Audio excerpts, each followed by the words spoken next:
Hey, crew. It is Sunday, the 15th of May, and I am sitting in our van outside my mom and dad's place, Brad and Linda's. And we slept in here last night. I don't know, I put away the bed and everything already, but um, we're up visiting. There was a schools committee meeting Sarah was at yesterday afternoon. Had a nice visit with my mom and dad, which is great. And it's just a little more comfortable to sleep in here. Um, the bed is something Sarah's used to and easier on her hips. So yeah, had a good night's sleep. I wanted to give you a quick update on what's going on, and mostly it's about Sarah, I guess. I think I told you before that Bryn came and visited us a few weeks ago. Whoa, and and she spent a week with us, and it was awesome to spend time with her. It was really cool. She's doing pretty well, I think. She got a job in Salem, and uh, yeah, had good talks about her time in Egypt, which was, I think, a little bit of a trial, not surprisingly, but probably good growth experience. So the main thing I wanted to talk about was Sarah's feet. Weirdly, but Sarah, she's had bunions all of her life. It's a congenital thing. She was born with them. At 19, she had surgery where they shaved down the bunions, and it was incredibly painful and took her a long time to recover. But, they just, her feet always hurt. She always has problems with them. But this last December, playing tennis, she started getting a lot of pain in her second and third toes on both feet, but particularly in her left foot, I think. And so she ended up quitting. She hasn't played tennis since then. And so she went to the local podiatrist a couple times in Pendleton, and he gave her special inserts to wear in her shoes. Recommended she buy particular shoes that are um, stiffer, and so she did that. And then, but it just hasn't gotten better. It still bothers her. She has to be really careful.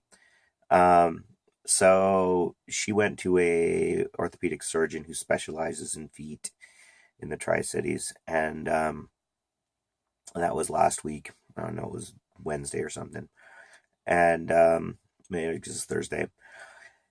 And basically, what he said is, yeah, it's congenital, but the surgery she had at 19 didn't help in any ways, and she shouldn't have had it. And the guy who did it didn't know what he was doing, which is what you hear often.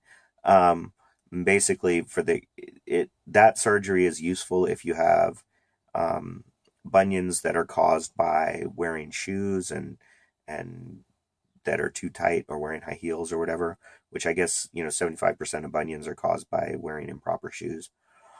Um, but the congenital problem that she has, it wouldn't solve, so it was a waste of time. And so she, not only that, he did X-rays. She has uh, pretty bad arthritis in both feet because of the congenital bunions, structural problems they cause, and also she has damage to the tendons. And the problems that she's having actually now are because the tendons on her second and third toes have stretched due to the structural problems caused by the bunions. And also she's lost all the cartilage between her joints and her toes on those toes.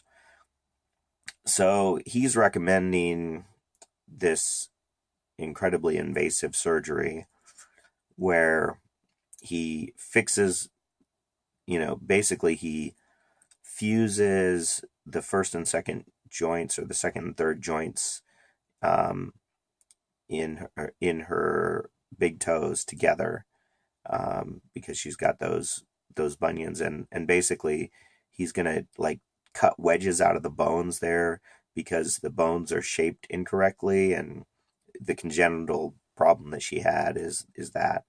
And he's going to basically fuse those bones together. Then he's going to go in and like shorten up the tendons on both the second and third toes and put screws in, and I don't understand it all. And then he's going to have to do a similar thing on her little toe, which has what she calls a baby bunion. Excuse me, a baby bunion. So yeah, it sounds pretty horrific. And what he said is that when they do this surgery, it's going to take 3 months of recovery time before you can put weight on the foot. And 6 to 9 months total time to recover.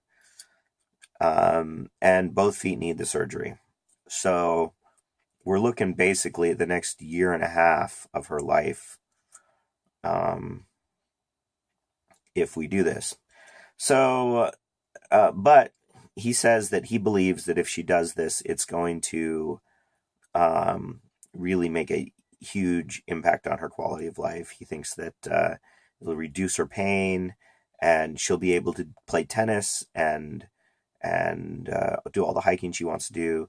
She have to wear she can't wear high heels because she's going to lose some of the flexibility in the big toe because they're fusing two bones together.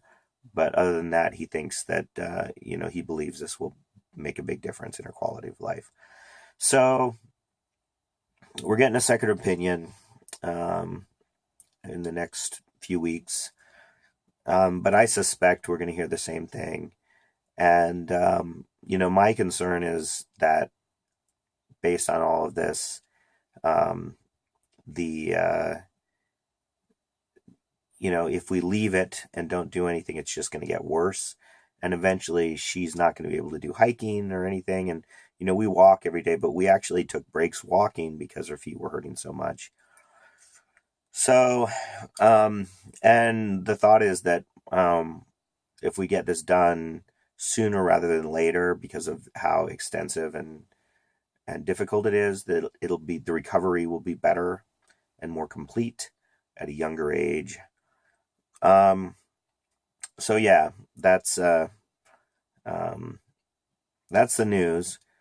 So I'll let you know what happens moving forward, but it's a little disconcerting.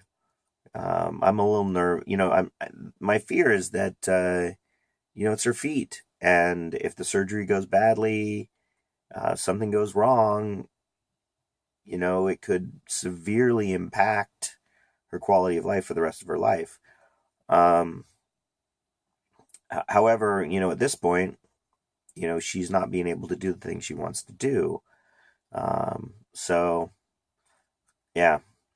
So we'll see what what they say in the second opinion. But for now, that's my story. I'm sticking to it.